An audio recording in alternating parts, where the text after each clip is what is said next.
안녕하십니까. 2023년 3월 5일 최병무 팩트 시작하겠습니다. 요새 민주당 청원 게시판에 보면 난리가 났죠. 바로 이재명 대표의 체포동의안이 국회에서 부결되고 난 다음에 부결은 됐지만 찬성표가 더 많이 나왔죠. 부결표보다 한 표 더 많이 나온 139표. 거기에 이제 조직적인 비명계들의 움직임이 있었다. 뭐 이런 지적을 하다 보니까 개딸, 개혁의 딸이라는 이재명 대표의 강성 지지자들이 자, 이 책임이 이낙연 전 대표한테 있다. 그래서 이낙연 전 대표를 영구 제명하겠다. 추진한다. 뭐 이런 걸 게시판에 막 올리고 그런 겁니다. 그 첫 청원 게시판에 올라온 거는 표결이 있었던 바로 다음 날 2월 28일이죠. 이번에 이낙연 전 대표를 민주당에서 영구 제명해야 한다. 주장은 뭐냐면 이런 겁니다. 대선 때 대장동 사건을 최초로 터뜨려 놓고 이 대표에게 사과도 하지 않고 미국으로 도망쳤다. 그로 인해 대한민국은 검사 독재 국가가 됐고 검사들에게 민주당 문을 활짝 열어주게 만든 장본인이다. 이 대표가 고통을 받게 만든 장본인이 바로 이낙연 전 대표다. 대장동 사건과 이 대표는 무관하다는 게 정영학 녹취록을 통해 밝혀졌음에도 아직까지도 사과하기는커녕 자기 사람들을 이용해 어떻게 하면 이 대표를 제거할까 궁리만 하고 있다. 이런 주장입니다. 이거는 거기에 이제 찬성 이런 걸 누르는 사람이 급속도로 늘어가지고 이게 5만 명이 넘으면 민주당 지도부가 답변을 해야 되죠. 5만 명 지금 목전에 두고 있습니다. 그렇기 때문에 아마 민주당 지도부가 이 청원 기간이 끝나면 답변을 해야 되는 상황이 될 것이다. 자, 그런데 이 이낙연 대장동 책임론은요, 이게 처음 나온 게 아닙니다.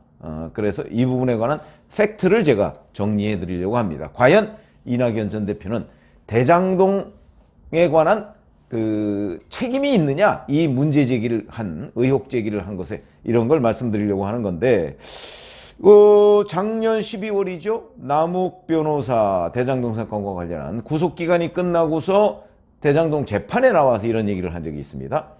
천화동인 1호에 428억, 그 다음에 50억 클럽 관련 내용 등 정영학 녹취록에 포함된 자료를 정영학 쪽 변호인이 윤영찬 의원한테 넘겼다는 얘기를 기자로부터 들었다, 이렇게 얘기했어요. 윤영찬 의원이 누굽니까? 이낙연계의 핵심 의원 중에 한 명이죠.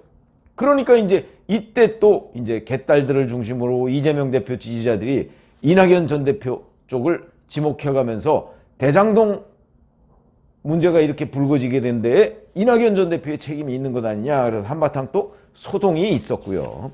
근데 또 찾아보니까 대장동 이낙연 책임론은 추미애 전 법무부 장관이 또 원조였더군요. 대선 직전이죠. 2022년 2월 9일. 그러니까 대선 한 달 전쯤 됩니다. 이때 이낙연 전 대표가 민주당 선대위의 총괄선대위원장을 맡았습니다. 왜? 이재명 후보가 그만큼 어려워졌으니까 이낙연이 진두지휘를 해라. 이래서 맡았을 때 추미애 전 법무부 장관이 이낙연 전 대표는 이 대장동에 대해서 책임이 있으니까 그걸 먼저 해명해라. 이렇게 페이스북에 올렸다가 2시간 만에 그냥 내렸습니다. 그러니까 원조는 대장동 이낙연 책임론을 제기했던 원조는 추미애였다. 이런 거고요. 그럼 팩트는 어디에 있느냐? 2021년 8월 31일자입니다.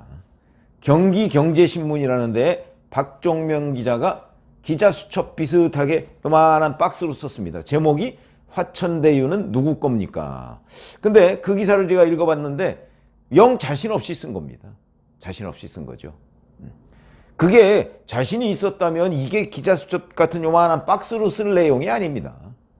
그런데 자신이 없기 때문에 그냥 자기의 의견 개진처럼 이렇게 써놨거든요. 이게 기록상으로는 최초입니다. 물론 그 전에 이재명 대표가 선거법 위반 사건이 있었습니다. 그 선거법 위반은 이재명 대표가 계속 여기저기에서 대장동에 관련한 수익을 자기가 5,503억을 공익으로 환수했다 이렇게 얘기하니까 그게 허위사실이다 이렇게 문제 제기를 했던 선거법 위반 재판이 있었는데 그 재판은 5,503억이라는 게 허위사실이냐 아니냐 이것만 판정을 하는 거거든요. 그건 대법원까지 가서 허위사실이 아니다. 왜냐하면 그때까지 이 확정 이익이 사실은 없었는데 그걸 이재명 그 대표가 미리 그냥 공개를 해버렸다는 거죠. 그래서 그게 허위 사실은 아닌 것으로 보인다. 뭐 이런 정도입니다. 그러니까 그거를 5,503억을 공익 환수했다는 걸 법원이 인정한 게 아니고요. 그게 허위 사실이라고 단정할 수는 없다. 이런 거죠. 그런데 그때 이제 대장동 수익 뭐 5,503억 이런 게 화제는 됐지만 그 대장동 사업 자체가 의혹 덩어리다 하는 거는 어디에도 보도된 게 없고요. 아까 말씀드렸듯이 박종명 기자의 이 기사가 기록상으로는 최초입니다. 그런데 영 자신 없는 거. 그러면 그 다음에 어디가 또 썼느냐. 9월 12일자 주간조선입니다. 그러면 여기는 9월 12일자면요. 그 대략 한 일주일 전쯤에 나옵니다. 그러니까 9월 한 4일, 5일 뭐 아마 이때쯤에 발행이 됐을 겁니다. 그러면 취재는 언제 했을까요? 취재가 무지무지하게 자세하게 돼 있습니다. 그러면 제가 보건대 주간조선이 최초 보도일 가능성이 있습니다. 왜냐면 이거는 주간조선 기사는 뭐 그냥 원고지 뭐 한 뭐 5장 뭐 이렇게 쓰는 게 아닙니다. 이거는 10장이 훨씬 넘게. 근데 굉장히 복잡하게 취재를 팩트들을 막 다 담으려고 하다 보니까 복잡하게 썼습니다.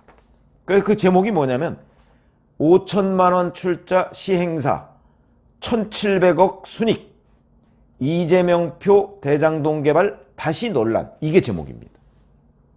그리고서 원고지로서 200자 원고지 기준으로 거의 17장, 18장 정도를 썼으니까 굉장히 상세하게 썼고요. 저도 그때 그걸 보고 제가 유튜브를 한 적이 있습니다.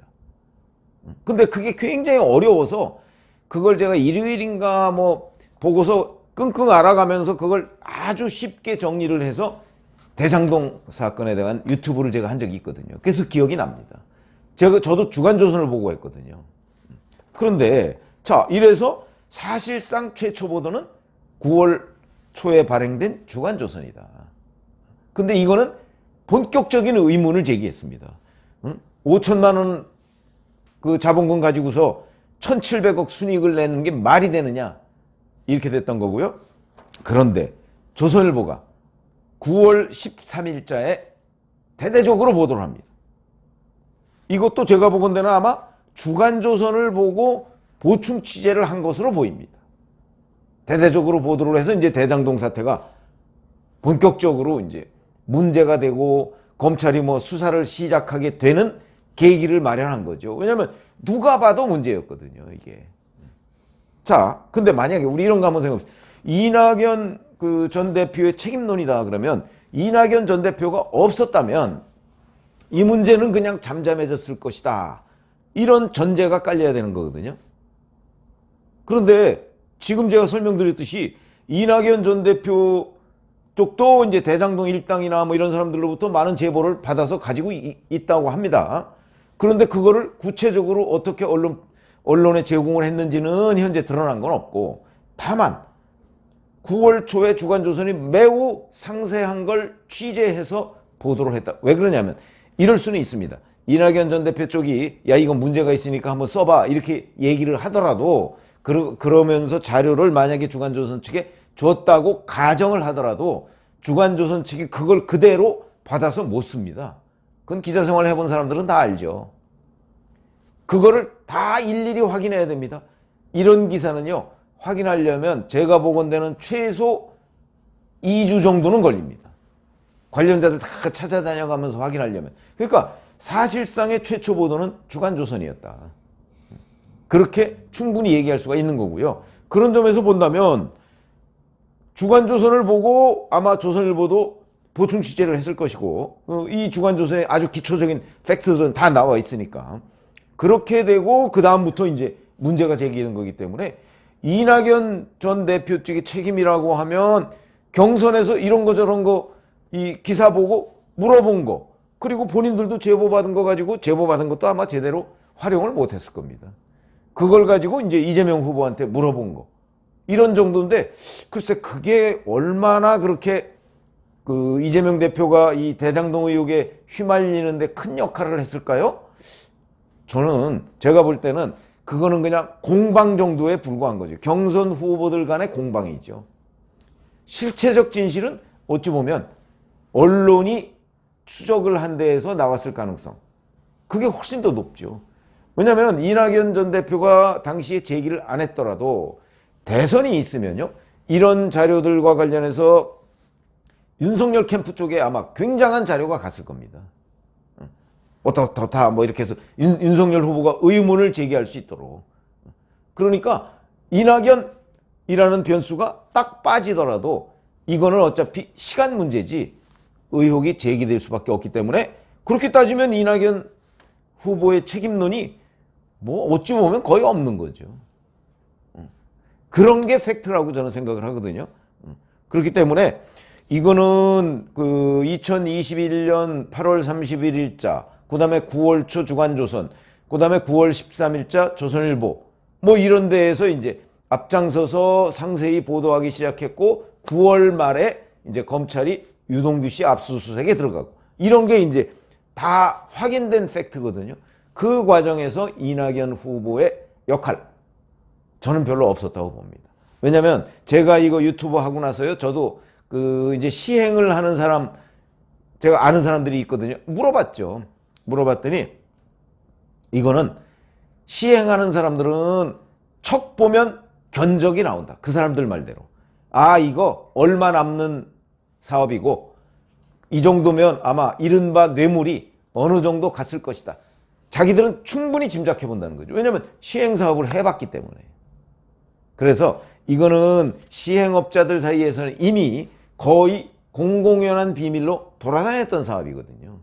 그러니까 이게 이낙연 전 대표가 뭐 경선 과정에서 이재명 후보한테 뭐 좀 물어보고 뭐 했다는 거는 뭐 틀림없는 사실이지만, 그렇다고 해서 이낙연 전 대표가 이 문제를 그 전혀 드러나지 않을 걸 끄집어내서 문제를 삼았기 때문에 이렇게 됐다라고 하는 거야말로 엄청나게 잘못된 진단이다.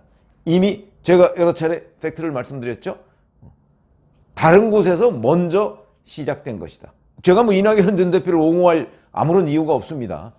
다만 팩트 체크를 해보면 사실상 주간조선이 최초 보도를 한 거나 마찬가지다. 본격적인 문제 제기를 했고, 이어서 보충 취재를 한 조선일보가 그 상세한 보도를 하는 바람에 이게 일파만파로 커진 그런 내용이지, 이게 무슨 이낙연 전 대표가 줬다고 해서 언론사에서 그거 받아가지고 그대로 확인 안 하고 쓰고 이런 경우는 없습니다. 더군다나 그 대선에 얼마나 큰 이슈였는데, 그런 점에서 본다면 지금 개딸들이 문제 삼는 이런 거나, 아니면 그동안에 계속 나왔던 뭐 추미애 전 장관이 얘기했던 이낙연 책임론이나 이런 것들은 그냥 이낙연 전 대표를 공격하기 위한 일종의 화풀이성 프레임에 불과하지, 실질적으로 대장동 의혹이 불거지게 하게 만든 데에 이낙연 전 대표의 책임 거의 없다고 봐도 된다. 이렇게 말씀을 드릴 수 있겠습니다. 고맙습니다.